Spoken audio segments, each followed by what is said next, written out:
여러분 안녕하세요. 믿고 보는 원불대 불교 대백과의 원영입니다.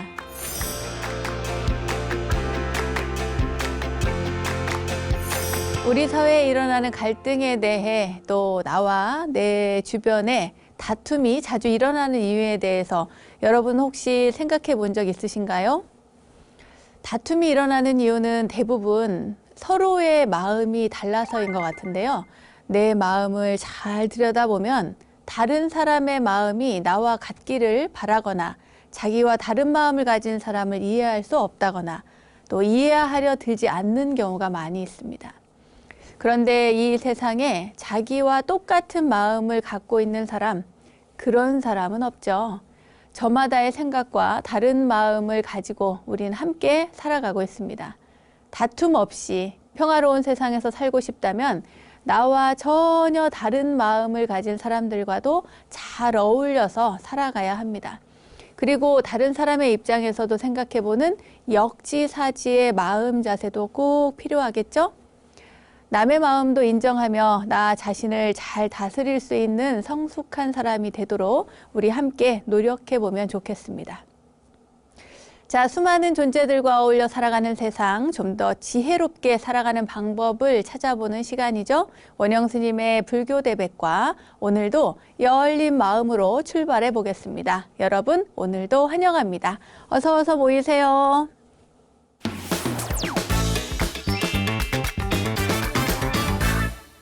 원영 스님의 불교 대백과 첫 순서는 알고 보면 약이 되는 수많은 불교의 이야기들과 불교 지식을 내 안에 원영 스님의 불교 대백과 지식인 시간입니다. 지난 시간에 이어 오늘도 다양한 스토리가 있는 불교의 이야기들로 부처님의 가르침과 지혜로움을 배워보려고 합니다.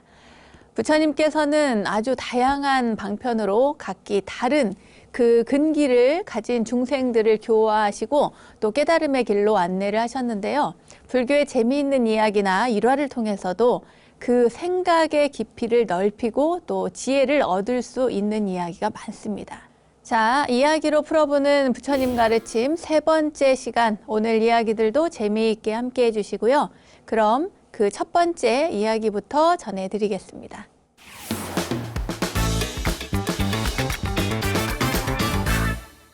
오늘 첫 번째 이야기는요, 애욕에 사로잡힌 물고기에 관한 이야기입니다. 이거는 부처님의 전생 이야기입니다. 부처님께서 기원정사에 계실 때 한 비구가 출가하기 전에 그 아내에게 유혹받은 일이 있었대요. 이제 그 이야기인데, 한 비구가 이제 너무 근심이 이렇게 있는 것 같이 뭔가 우울하고 골똘하게 있고 이제 수행한다기보다는 뭔가 고민에 빠져 있는 것 같은 거예요.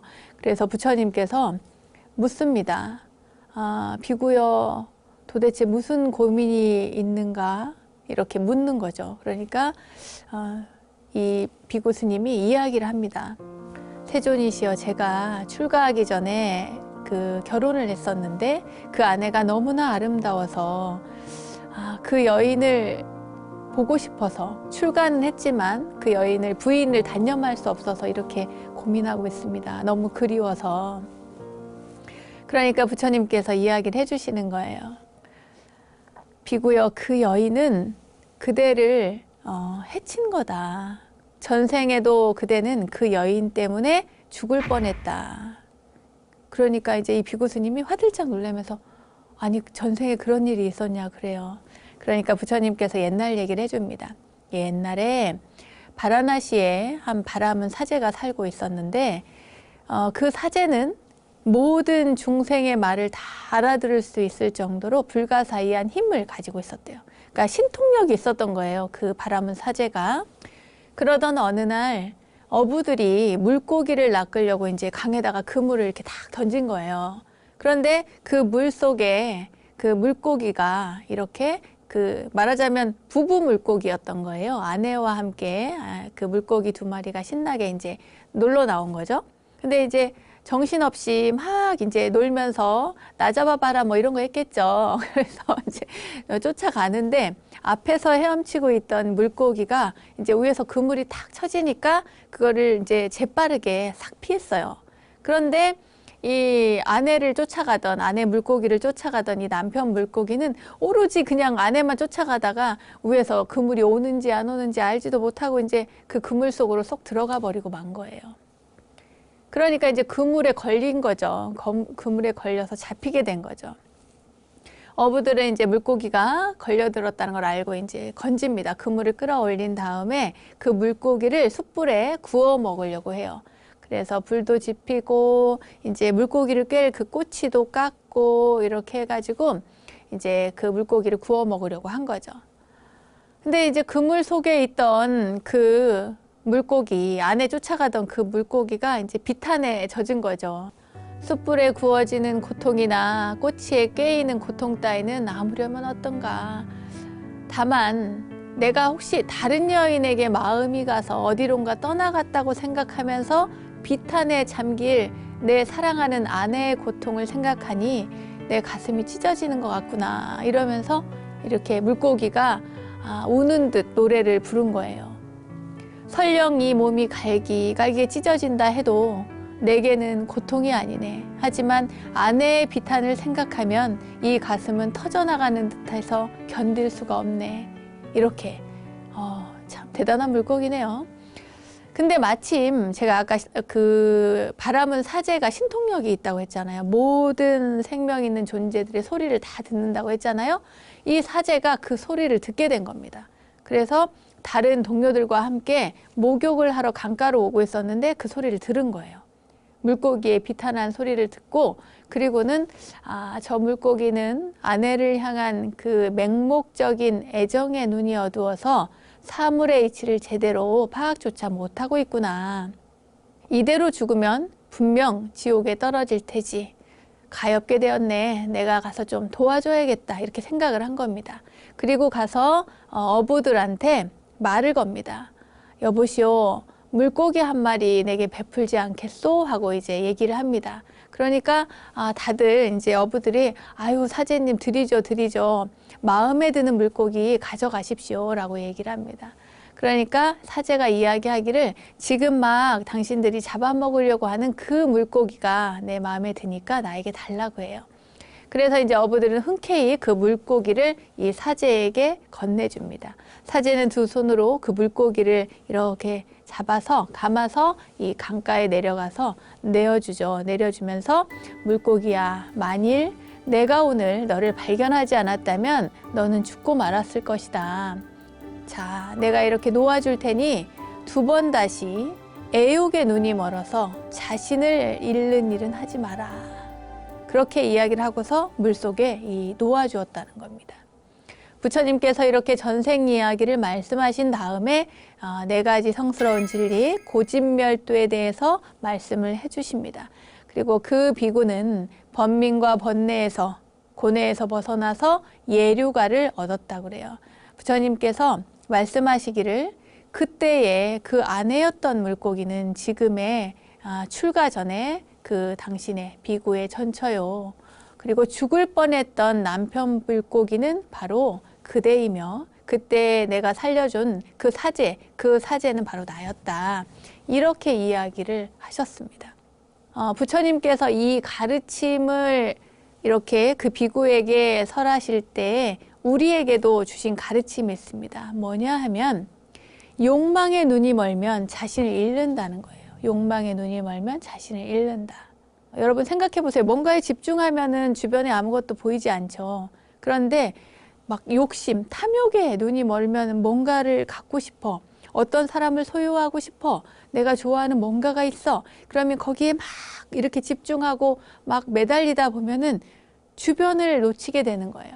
그러니까 내가 좋아하는 것이 설령 있더라도 세상에는 좋아하는 게 참 많죠. 좋아하는 사람, 좋아하는 물건, 좋아하는 게 참 많습니다. 그런데 그 좋아하는 것에 집중을 하다 보면 주의를 잃게 되고요. 또 반대로 내가 싫어하는 것, 내가 미워하는 사람, 내가 원망하는 사람, 내가 뭔가 잘못된 일, 여기에 너무 집중을 하다 보면 그러면 또 자신을 잃어요. 너무 내가 부족한 것에 또 막 집중을 하다 보면은 결핍이 생겨가지고 거기에 매몰되어서 자신을 또 보지 못합니다.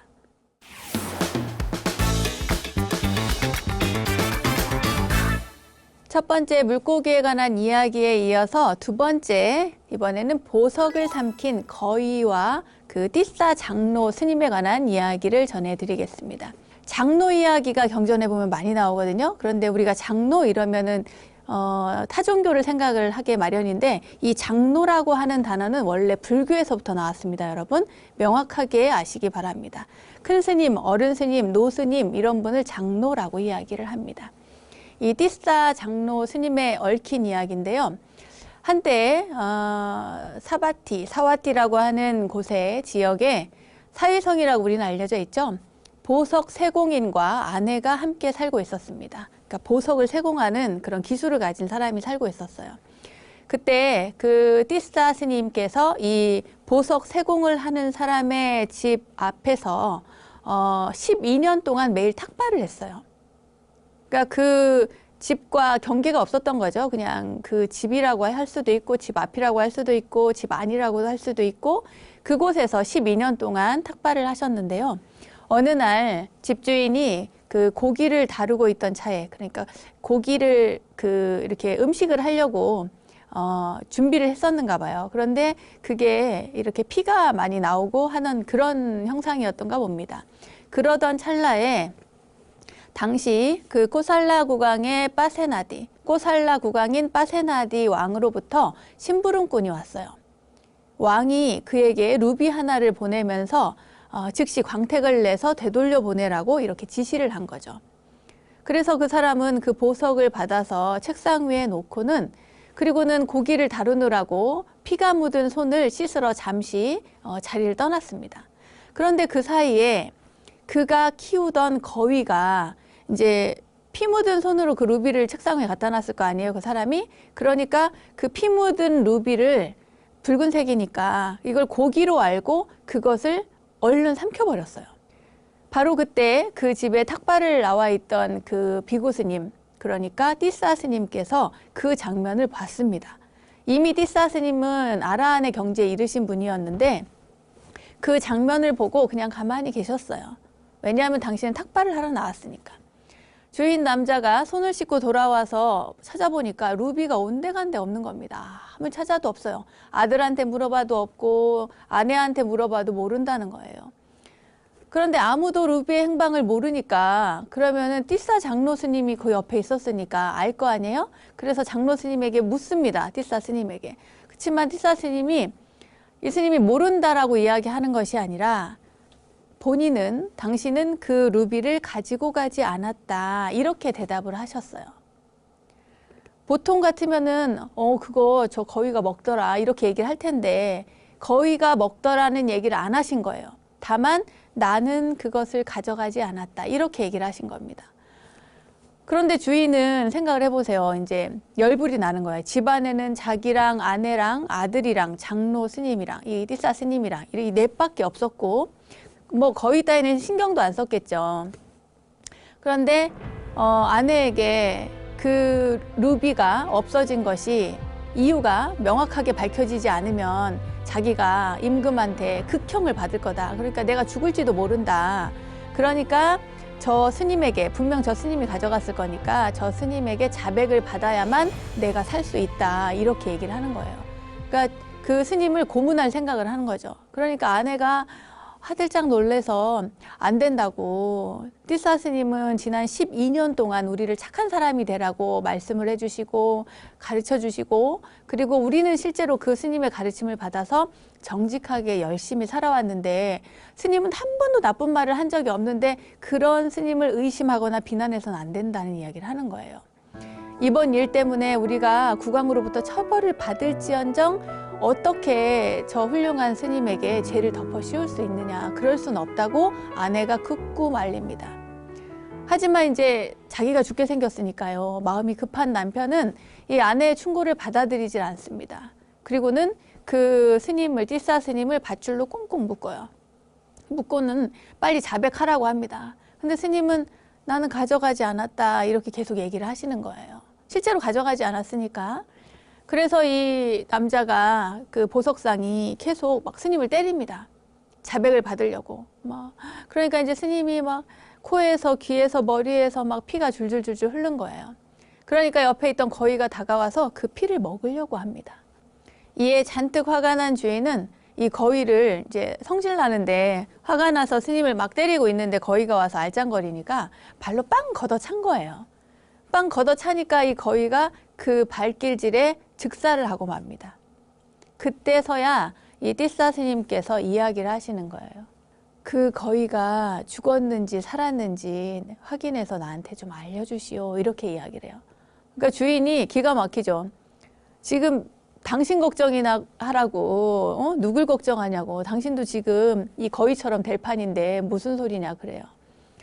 그러고는 이제 스님이 이렇게 가만 보니까 진짜 거위가 죽은 것 같아요. 그래서 그것을 확인한 다음에 부드러운 목소리로 그제서야 이야기를 합니다.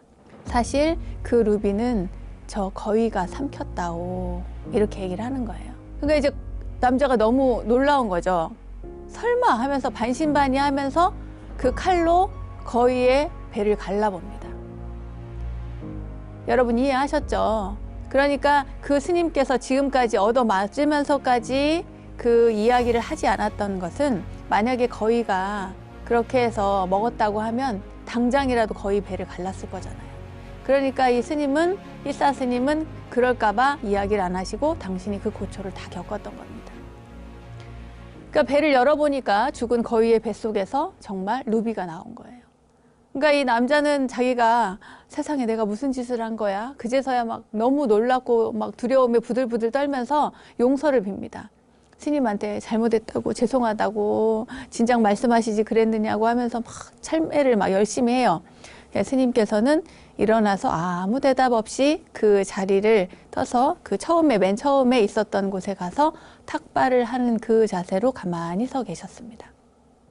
이 스님께서 말씀을 한마디도 안 하시니까 너무 무서운 거예요. 그렇지 않겠어요? 뭔가 야단을 치고 그러면 안 된다든지 뭐 이렇게 해야 되는데, 그래서 부들부들 떨고 흐느끼고 있는데 그제서야 스님께서 말씀을 하십니다.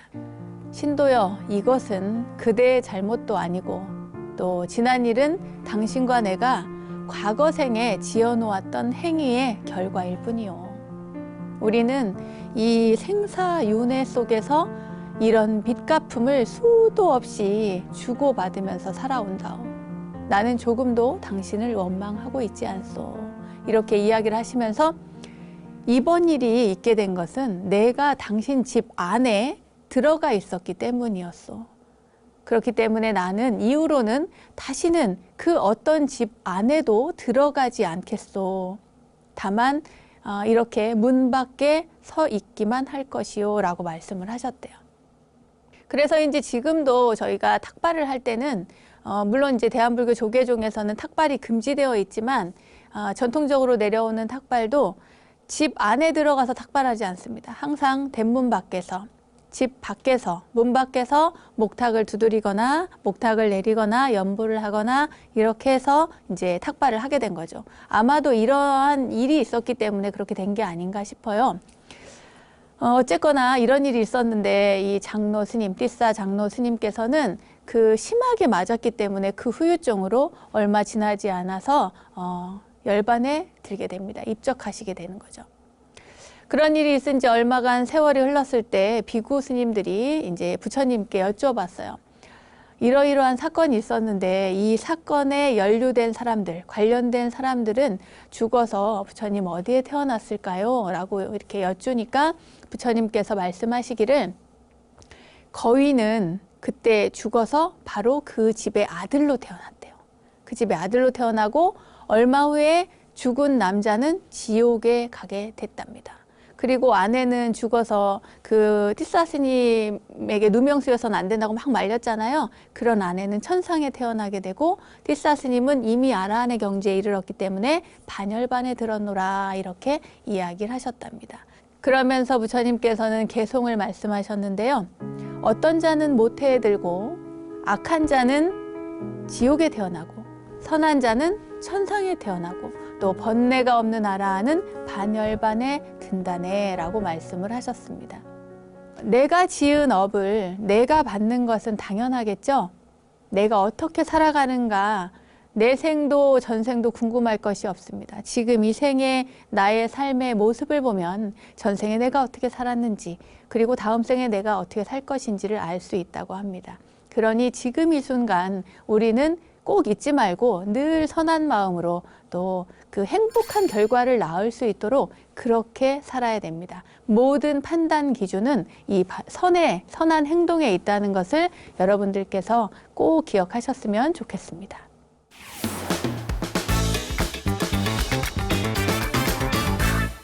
다음은 자기 개에게 잡아먹힌 사냥꾼 꽃가에 대한 이야기입니다. 이름이 꽃가예요. 사냥꾼 꽃가. 어느 날 사냥꾼 꽃가가 사냥개들을 거느리고 활을 들고 숲으로 들어가고 있었어요.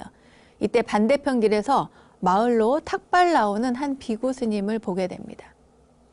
근데 이제 사냥꾼은 직업이 동물이나 짐승을 이렇게 사냥을 해서 잡는 거잖아요. 그러니까 말하자면 살생을 하는데 비구 스님을 보니까 화가 난 거예요. 괜히. 왜냐하면 정반대이지 않습니까? 한쪽은 뭔가 생명을 살리는 존재고 한쪽은 생명을 죽이는 존재고. 그러니까 이 사냥꾼 생각에 아침부터 재수없게 진짜 오늘 한 마리도 못 잡겠네 이렇게 생각을 한 거예요. 그러고는 이제 사냥을 계속 나갔죠. 근데 이 스님은 마을을 돌아다니면서 탁발하고 공양을 끝내고 또 이제 사원을 향해서 가고 있었습니다. 그런데 이 사냥꾼은 숲을 아무리 돌아다녀도 한 마리도 못 잡은 거예요. 그러면서 집으로 또 돌아오고 있었어요. 그러다가 길가에서 또 만난 거야. 그러니까 이 사냥꾼이 너무 분통이 터진 거예요. 왠지 저 스님 때문에, 저 장로 비구 스님 때문에 내가 사냥을 못한 것 같은 거야. 그래서 화가 막 엄청 났어요. 아침부터 내가 재수없는 놈을 만나고서 사냥을 나갔더니 한 마리도 못 잡았잖아. 근데 또 내 눈앞에 나타나다니 너무 열받네. 안 되겠어. 그 사냥 개들한테 잡아먹게 그렇게 만들어야겠다 이렇게 생각을 한 거예요. 정말 나쁜 생각을 한 거예요. 이 사냥꾼은 개들한테 저 장로 스님을 공격하라고 명령을 내린 거예요. 이 사냥 개들한테. 그러니까 스님은 이제 이렇게 천천히 걸어오다가 막 사냥개들이 막 몰려오니까 너무 놀란 거죠. 분명히 이제 그 사냥꾼이 시켰다는 걸 또 알고. 그래서 그러지 말라고, 제발 그러지 마시라고 이러면서 이제 피하는데 아침 일찍부터 말이야 재수없게 나타나서 내가 당신 때문에 오늘 사냥을 하나도 못했잖아 이러면서 이제 그 얘기를 합니다. 자기 불만에 찬 이야기를 계속 해요. 내 개들이 배가 고프니까 당신을 잡아먹게 해야겠어. 내가 오늘 당신한테 꼭 이 안갚음을 해야겠어. 막 이렇게 얘기를 하는 거예요. 그러니까 스님이 막 피하다가 어디를 가냐면 그 나무가 한 그루 있었는데 그 나무 위로 급하게 올라가요. 근데 올라가는데 스님이 이제 겨우 올라갔죠. 나무를 잘 타는 스님도 아니고 겨우 올라갔는데 한쪽 발 이렇게 나무가 갈라졌으면 그 나무 한쪽에 발을 하나 걸치고 한쪽에 조금 더 위에 걸치고 더는 못 올라가고 그러게 있었던 거예요. 근데 개들이 이제 가까이 와서 막 맴도는데 이 사냥꾼 꽃가가 너무 나쁜 마음으로 이제 그 나무 가까이 와서 막 얘기를 하는 거예요. 아니 뭐 나무 위에 올라갔다고 도망간 줄 아냐고, 내 손아귀에서 벗어났다고 생각하면 오산이라고 하면서 그 화살촉 있잖아요. 화살 끝으로 이 나무에 발을 딛고 있는 그 바닥을 막 쿡쿡 찌른 거야. 그 날카로운 그 화살로.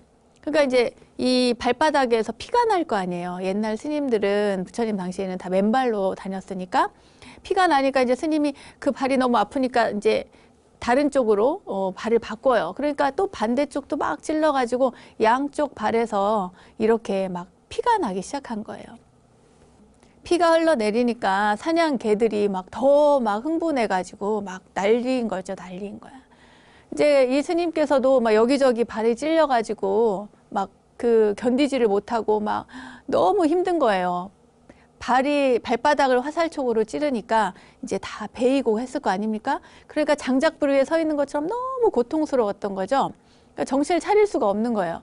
그러니까 막 계속 그 안간힘으로 버티고 있는데 그 인도 스님의 가사는 인도 사리잖아요. 모양 형태가. 그러니까 하나의 긴 천으로 되어 있습니다. 이렇게 둘둘둘둘 많은 그런 스타일인데 그 흘러내린 가사가 계속 이렇게 점점 흘러내리는데 스님이 지금 가사를 붙잡을 여력이 없는 거예요.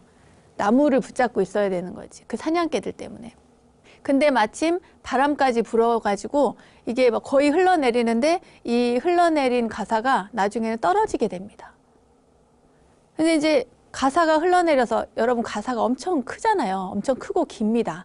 그런데다가 이제 그 사냥개들은 그 가사를 입은 사람이 스님이라고 생각을 하는데 거기 나무 곁에 누가 있었어요? 사냥꾼 꽃가가 있었잖아요. 그 가사가 바람에 날려가지고 홀랑 벗겨져가지고 그 사냥꾼 꽃가를 딱 뒤집어 씌운 거예요. 덮어버린 거예요. 그러면은 사냥개들은 어떻게 생각하겠어요? 맞습니다. 여러분들 생각하는 것과 똑같아요.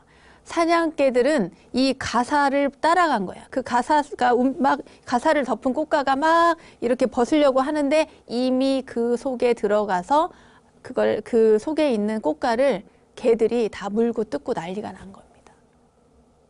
그제서야 나무에서 바라보고 있던 스님이 안 되겠다 싶어서 나뭇가지를 부러뜨려서 개들을 쫓습니다. 던져가지고 쫓아요. 그래서 그러고 난 다음에 이제 다 먹고 난 그 개들이 뭔가 이렇게 자기들을 쫓는 그 스님의 몸부림, 이렇게 몸가짐을 보면서 뭔가 잘못됐다는 거를 그제서야 알게 되는 거예요. 아, 우리가 지금 주인을 잡아먹었구나. 아마 개들도 분명 금방 알았을 겁니다.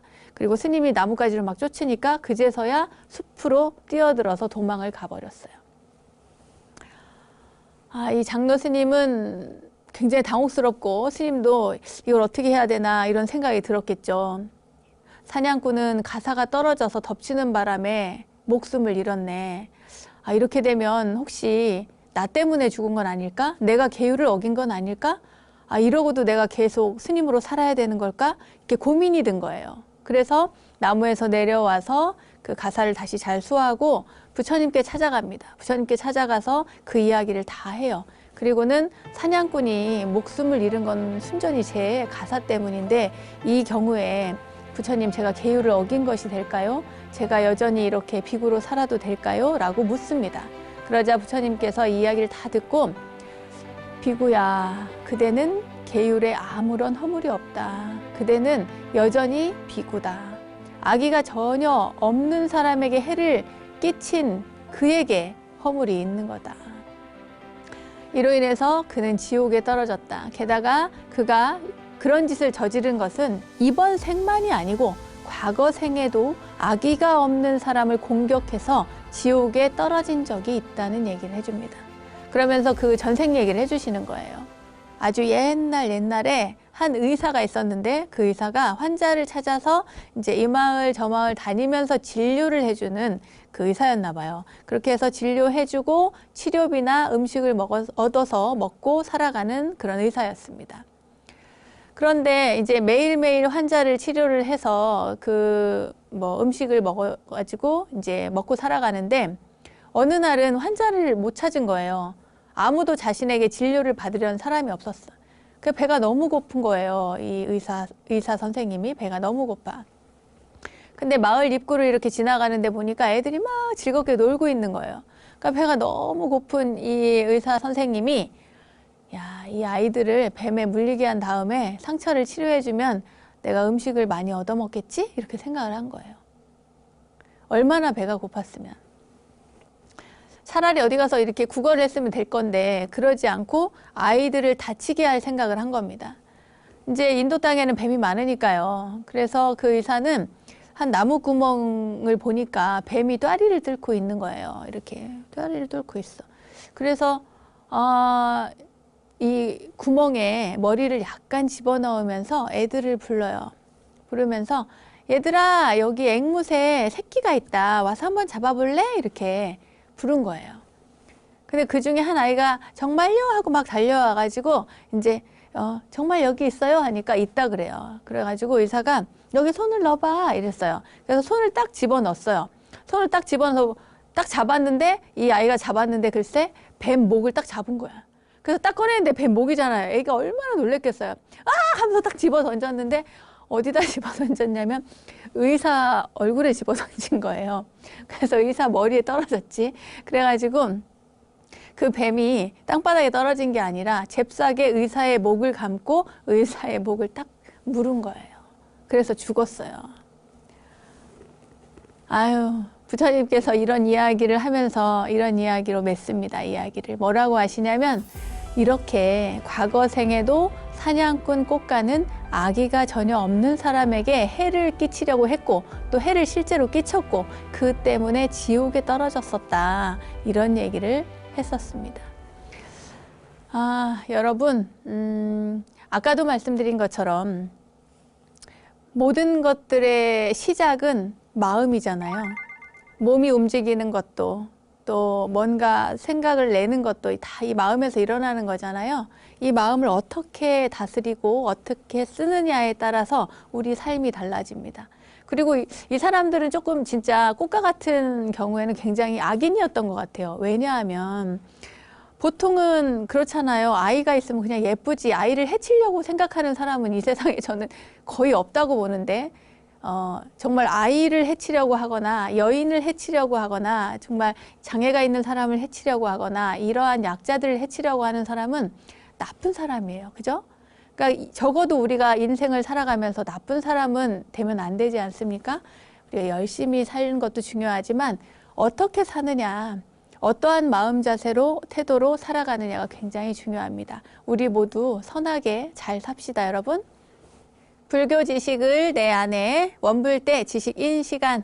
오늘은 이야기로 풀어보는 부처님의 가르침 함께 했는데요. 오늘 이야기들도 여러분 재미있으셨어요?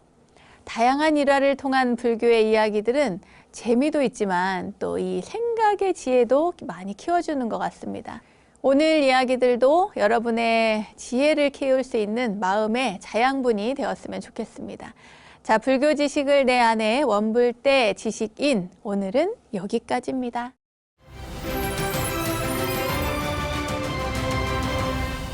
저절로 알게 되는 사찰 이야기, 오늘은 이절로 아니 저절로 시간입니다. 오늘은 전라북도 부안에 자리한 내소사로 떠나봅니다. 대한불교조계종 제24교구 본사인 선운사 말사 내소사는 633년 해구 스님께서 창건을 하셨을 때는 소래사라고 불렸대요. 소래사. 하지만 당나라 장수 소정방이 석포리에 이렇게 상륙을 해서 이 절을 찾아와 군중제를 시주한 일을 기념하기 위해서 절 이름을 내소사라고 했다고 합니다. 그런 설이 있어요. 이 내소사의 대웅보전은 1623년 완공이 됐는데 못을 하나도 쓰지 않고 나무만을 깎아서 서로 이렇게 교합해서 이렇게 끼워 맞춰서 만들었다고 했어요. 엄청 유명한 사찰입니다. 법당 내부의 벽면에 그려져 있는 관세음 보살상도 최고의 가치를 지닌 불교 보물이라고 합니다. 전설에 의하면 이 대웅보전은 호랑이가 화연한 대호선사가 지었다고 전해지는데요. 이 대호선사 이야기 어떤 이야기인지 여러분 궁금하시죠? 지금부터 함께 하겠습니다. 한 노스님이 절 밖에 나가서 누군가를 기다리고 있는 듯 보입니다. 그때 젊은 어린 사미 스님이 와서는 스님 이제 그만 좀 들어가시죠. 이렇게 나와서 1년을 기다려도 목수가 오지 않으니까 언제 대웅전을 짓겠습니까? 아니 기다리실 바에는 절에서 기다리시지 왜 하필이면 맨날 여기까지 삼문밖까지 나와서 기다리시는지 모르겠다면서 이렇게 투덜투덜합니다. 그런데 이 어른 스님께서는 멍청한 녀석, 내가 기다리는 건 목수지만 매일 여기 나오는 것은 바로 이 백호 혀를 지키기 위해서니라, 이렇게 이야기를 합니다. 노스님의 말이 끝나기가 무섭게 진짜 그 아주 막 큰 늙은 호랑이가 포효를 하면서 이 노스님 앞에 나타나는 거예요. 호랑이의 눈을 저희는 본 적은 없지만 왜 절에 가면 산신각에 가면은 그 산신탱화에 보면 호랑이 안광이 살아있잖아요. 그런 것처럼 이 호랑이 안광은 그 석양 노을 때문인지 막 더 이글거리는 그런 모습을 하고 있었습니다. 아무 일 없다는 듯이 노스님이 이 주장자를 휘저으면서 호랑이 앞을 딱 막아요. 그러니까 호랑이가 갑자기 앞발을 들고는 노스님을 향해서 막 으르렁거리는 겁니다. 그러니까 노스님이 아주 단호하게 딱 이야기를 하는 거예요. 안 된다고 해도 그러는구나. 대웅보전을 짓기까지는 안 돼. 이렇게 하면서 주장자를 딱 들어서 그 소나무 허리를 꽝 때립니다. 소나무가 있었나 봐요. 소나무 허리를 꽝 때리니까 이제 호랑이가 갑자기 어흥하는 그 외마디 울음소리를 남기고는 어디론가 사라졌어요. 그러니까 이제 노스님한테 야단 맞고 도망간 거예요. 쉽게 말해서. 이제 그러던 중에 이 노스님이 어느 날 그 삼위 스님을 불렀어요. 원래 이제 대웅전을 새로 지어야 되는 상황이었던가 봐요. 불이 나가지고 다 타서 너 일주문 밖에 나가서 좀 누구를 좀 데려오너라. 만약에 누가 왔거든 그 짐을 받아서 함께 오도록 해라. 이렇게 이야기를 합니다. 근데 이제 이 삼위가 어리니까 싫은 거예요. 이 밤중에 일주문 밖에 저보고 나가라고요? 이제 이렇게 투덜거린 거죠. 그러니까 일주문 밖과 여기가 뭐가 다르다고 그렇게 투덜거린단 말이냐? 이렇게 이야기를 합니다. 그래서 마지못해서 이 어린 삼위 스님이 이제 뭐 무서우니까 벌벌 떨면서 이제 일주문 밖에 나갑니다. 귀찮기도 하고 무섭기도 하고 야밤이니까. 근데 이렇게 가보니까 웬 기다란 동물 같은 게 이제 기둥에 이렇게 기대가지고 있는 거예요. 그래서 철렁했죠. 그래서 이제 입속으로 막 간센보살 이제 연부를 하면서 가보니까 그 사람이 일어나요. 사람이었던 거야. 그래가지고 웬 나그네가 있으니까 어른 스님께서 그 마중을 보내서 왔습니다. 이렇게 얘기를 하니까 이 나그네는 아무 말 없이 걸망을 들고 그리고 이제 따라왔어요. 그러니까 그 삼위 스님은 그 짐을 제게 주십시오. 제가 들 수 있으면 제가 들고 가겠습니다. 그렇게 얘기를 하는데 이 나그네는 그냥 한 말도 안 하고 걸망을 이렇게 건네주지도 않고 자기가 그냥 딱 지고 가는 거예요. 궁금증이 이제 발동을 했죠. 이 삼위 스님이. 그래서 손님은 어디서 오시는 길인가요? 라고 물어요. 대답을 안 해. 그런데 그 짐 속에는 뭐가 들었어요? 그래도 대답을 안 해요. 저희 스님과는 노스님과는 잘 아는 사이인가요? 대답을 안 하는 거예요. 아, 저 사람 왜 대답을 안 해? 아무튼 대답을 안 하니까 물어봤자 대답을 안 하니까 그냥 뒀어요. 그 나그네는 어쨌거나 그 다음 날부터 대웅전을 지을 나무를 찾아가지고 와서 그리고는 깎기 시작을 합니다. 작은 기둥, 석가래 뭐 이런 걸 다 끊어다가 갖다 놓고 나무를 잘라요. 자르고 하루 이틀 한 달 두 달 목수는 진짜 말 없이 아무 말 없이 뭐 이 목침만을 잘랐어요. 근데 사람들이 아니 법당을 짓는데 웬 목침을 만들어? 이제 이상하게 생각을 하는 거예요. 한 5달 정도 지났을까요? 이 목수가 비로소 톱을 놓고 대패를 듭니다. 5달 동안이니까 이제 자르기만 한 거예요. 그 다음에 대패를 들고 이번에는 이 목침을 대패로 다듬기 시작을 해요. 세상에 그것을 3년 동안 합니다. 3년 동안. 그러던 어느 날 이 삼위 스님도 좀 컸겠죠. 이제 젊은 스님이 됐겠죠. 그런데 어느 날 그 모습을 보고 되게 그 한심하다는 생각이 들었는지 저기요 목수 양반 아니 그렇게 목침만 깎다가 세월이 다 가겠네 이렇게 비웃으면서 이야기를 한 거예요. 그렇게 비웃어도 목수는 아무 말 없이 잠자코 그 목침만을 다듬습니다. 그런데 자기가 아무리 뭐 말을 걸어도 자기 쳐다도 안 보고 놀려도 뭐 그 놀림을 받지도 않고 하니까 이 삼위 스님이 안 되겠네. 목수를 한번 골려줘야겠네. 이렇게 생각을 하고는 그 목수 몰래 목침 하나를 싹 빼가지고 감추었어요. 그렇게 며칠이 지난 다음에 드디어 목침 깎기가 3년이 되던 날이었습니다.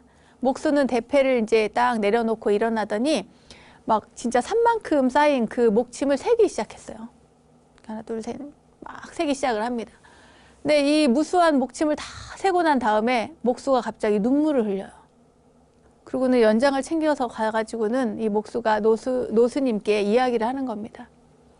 스님, 제가 아직 법당을 지을 인연은 아닌 듯합니다. 이렇게 얘기를 하는 거예요. 아니 절에 와서 처음으로 이제 입을 여는 목수를 보고 삼위 스님은 이제 옆에 저만치 있다가 놀랍기도 했는데 세상에 이제 울면서 그런 이야기를 하고 또한 목수가 또 그러한 사연을 이야기하니까 진짜 눈이 커진 거죠. 노스님은 도대체 무슨 까닭으로 그러느냐 그 이유가 뭐냐고 물어요. 하니까 이 목수가 하는 말이 목침 하나가 부족하다는 거예요. 아직 저의 경계가 미흡한가 봅니다. 이렇게 얘기를 하니까 노스님이 그러지 말고 가지 말고 법당을 마무리하게 그 목침이 그대의 경계를 이야기하는 것은 아닐세 이렇게 이야기를 합니다. 그 목수가 노스님의 말씀을 듣고 돌아와서 목침으로만 이렇게 서로 나무들을 이렇게 끼워 맞추기를 해가지고, 그러니까 못 하나 쓰지 않고 철이 하나도 들어가지 않고 나무끼리만 조합을 해서 법당을 완성을 합니다. 그리고 나서 법당에 단청을 하려고 이제 화공을 불렀어요. 노스님이 대중들을 다 모아놓고 이야기를 하십니다. 이 화공이 법당의 단청을 끝낼 때까지 아무도 이 법당 안을 들어가서도 안 되고 들여다 봐서도 안 된다. 이렇게 얘기를 하시는 거예요. 이제 이 화공이 한 달이 지나고 두 달이 지나도 밖에 안 나오는 거예요. 사람들이 너무 궁금하죠. 법당 안이 어떻게 됐는지, 그림을 어떻게 그리는지 너무 궁금한 거예요. 근데 그 법당 앞에는 늘 목수가 지키거나 아니면 노스님이 지키고 있거나 그럽니다. 근데 이제 너무 궁금한 나머지 이 사미스님이 또 장난기가 발동을 했나 봐요. 그래서 거짓말을 합니다. 법당 가까이 있는 목수한테 가가지고, 저기요, 우리 스님께서요 잠깐 와보시래요. 이렇게 이야기를 한 거예요. 그러니까 목수가 스님께서 나를 찾나 하고 이제 법당을 잠시 떠납니다. 그때 사미스님이 재빠르게 문틈으로 법당 안을 이렇게 들여다봤어요. 그랬는데 너무 이상한 일이 벌어지고 있는 거예요. 그림을 그리는 사람이 없는데 정말 오색영롱한 작은 새가 입에다가 붓을 이렇게 물고는 날개에다가 물감을 묻혀서 벽에 그림을 그리고 있는 거예요. 야, 신기하죠? 이 어린 스님은 문을 살그머니 열고는 그 법당 안으로 발을 디밀었어요. 그런데 갑자기 그 순간에 진짜 어마어마하게 무서운 호랑이가 그 울음소리가 들리면서 그 어흥하는 그 소리에 새가 놀라서 날아가 버립니다. 붓을 던지고. 이제 호랑이 소리에 놀란 이 스님이 이제 정신을 잃었겠죠. 기절을 한 거예요. 너무 놀래가지고. 그러고 나서 자기가 정신을 이렇게 차려보니까 노스님께서 법당 앞에 죽어있는 호랑이를 향해서 법문을 설하고 있었습니다. 뭐라고 설하시냐면, 대호 선사여, 큰 대자 호랑이 호자겠죠? 대호, 큰 호랑이 선사여, 생사가 둘이 아닌데 선사는 지금 어느 곳에 가 있는가? 선사가 세운 대웅보전은 길이 법연을 이으리라. 이렇게 이야기를 하는 겁니다. 여러분 눈치채셨어요? 이 대호가 누구겠습니까? 이 호랑이가 누굴까요? 맞아요. 바로 그 목수입니다. 목수. 그러니까 그 이제 백호열을 지킨다고 하셨던 그 노스님이 그때 호랑이를 못 들어오게 막았잖아요. 이제 그 호랑이는 이곳에 들어와서, 절에 들어와서 법당을 짓고자 하는 원을 세웠던 겁니다. 그리고 목수가 되어서 실제로 그렇게 해서 잘 지었고, 그리고 마지막 완성을 하는 즈음에 그 사미 스님이 안에 들어오는 것을 보고 이렇게 막 크게 노에서 어흥하고 이렇게 포효를 했는데, 그 포효에 사미 스님은 기절을 했지만 이 호랑이는 그대로 죽음에 이르게 됐던 거예요. 그래서 그 큰 호랑이 대호선사라고 이렇게 이름 지어져 있는 그 호랑이를 위해서 이 노스님께서 법을 설했던 것입니다. 때는 1633년 내소사 조실 청민선사는요, 대웅보전 증축 후에 어디론가 자취를 감췄다고 실제로 그렇게 전해지고 있습니다. 변산반도 산기슭에 자리한 내소사 대웅전은요, 보물 제291호로 지정이 되어 있어요. 지금도 가보면 한 개의 포가 모자란 채 옛 위용을 자랑하고 있습니다. 그리고 아직 그리다만 벽화는 퇴색되어 가고 있다고 합니다. 여러분 꼭 한번 가보시기 바랍니다.